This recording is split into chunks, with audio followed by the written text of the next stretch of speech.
Hey everybody, welcome back to the garage. If this is your first time visiting my channel, please go ahead, click on subscribe, and also click on that bell to receive all the updates and activities on my channel. Right, so this is what I've been working on. Really have been working on Project Give Back because I've actually been working on the C3 quite a bit this weekend. Last thing I've done to it is we got the can right there that's been painted. Get you a little bit up close. So that actually came out pretty good. And then we got the pipe hanging from the rafters out of the way. That came out pretty good too. So still got polished up the tins. And yeah, I really haven't done anything on Project Gift Back because I had a lot of stuff going on this weekend, and I've been kind of all over the place. But what we'll be doing is we'll be working on Project Give Back throughout the week, because again, a lot of the stuff I need to do, a lot of it's just like 15 minutes here, 20 minutes there, 45 an hour, whatever. I can do that throughout the week, and I'm gonna kind of bang out a lot of stuff all at once. But in the meantime, like I said, I've been working on the C3, and one of the things I've done this weekend is I actually changed out the front coil springs on the QA1s, the coilovers, because I made a mistake. It's my own fault. I didn't do enough research on it. So when I ordered the QA1s, I bought them with 550 springs, and I thought they'd be all right, but the car actually was sprung too tight in the front end. The 550s are really meant for big blocks. This is a small block with a lot of stuff removed from the engine bay. A lot of it's been desmogged. So that actually there's a little bit less weight in the front end than stock. I should have went with the 450s. I didn't, and because of it, with the 550s, the front end was really stiff. It rolled like a pogo stick. So what I did yesterday, I pulled everything back apart and pulled the coilovers out, and I replaced them with the 450s. And night and day difference. A lot of the weird chassis things that was going on with the suspension has pretty much gone away. It's pretty much dialed in at this point.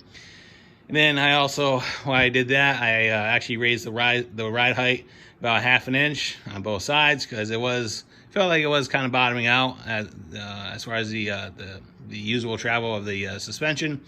So I did raise my ride height another 1/2 inch, and I think between the 450 springs and that is really made really what the car needed to make all the difference in the world. Rides pretty good for a C3. So the other thing I've been working on is working on a seat swap. So if you have a C3 Corvette, this is a very popular project, because if you have one of these cars, you know how limiting these stock seats are. Because if you look, the back is very flat. It's actually dished in where your back is, and the seat is also dished in down the bottom. Some of it is because the foam is old. A lot of it maybe because it's collapsed. But even still, basically that's the general contour of the seat. And as you get older, your back is very unforgiving to these type of seats, and I'm no different. So what we've been doing is we were actually going through a mock-up on doing a seat swap, and what we're doing is we're taking a set of seats from a Pontiac Fiero, and we're put them in there. And so with these seats, you have a couple options. You can bolt them to the floor, or you can make an adapter bracket and basically modify the stock seat rails to fit the seats. And this is what I've done so far. And I just came back from a test drive because I wanted to see how it was. And so between the difference in the rail, right, and the seat cushion, as far as the overall thickness of the seat cushion, between the stock seat and the Pontiac Fiero seat, you're losing about 1.5 inches of height, right? So basically, it's gonna make you sit higher up in the car. If you're under 5'10", if you're 5'9" and below, you'll be fine. Actually, maybe a little bit more beneficial to you because you'll be raised up a little bit higher. But if you're above 5'10", 11, 6'1", 6'2", 6'3", you're gonna notice it. And I'm 5'11", and I've noticed it. And so I am sitting higher. The seat is definitely a little bit more comfortable.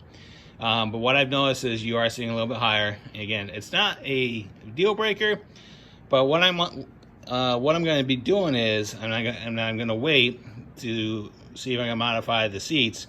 Is I'm actually going to be next weekend. I'm actually pulling that stock column out, and I'm replacing it with a column that has tilt and telescopic.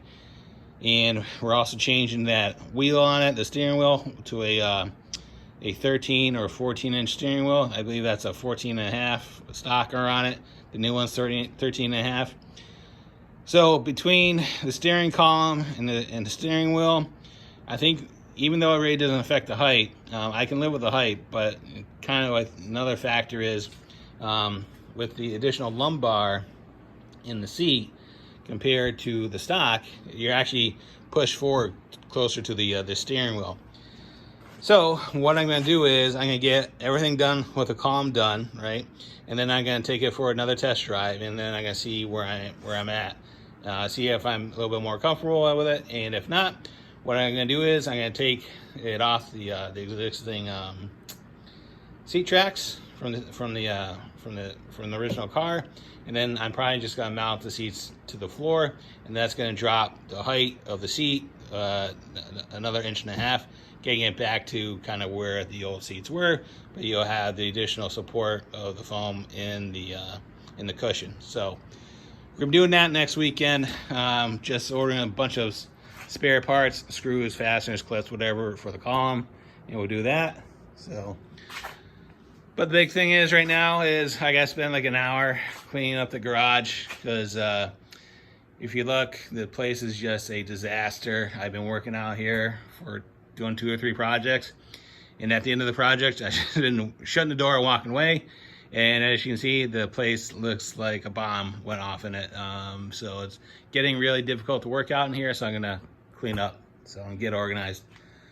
All right, guys, if there's any questions, comments, thoughts, concerns, go ahead and leave them in the comments box. If there's any questions regarding the seat swap, go ahead and leave a comment. I'll get back to you as soon as I can.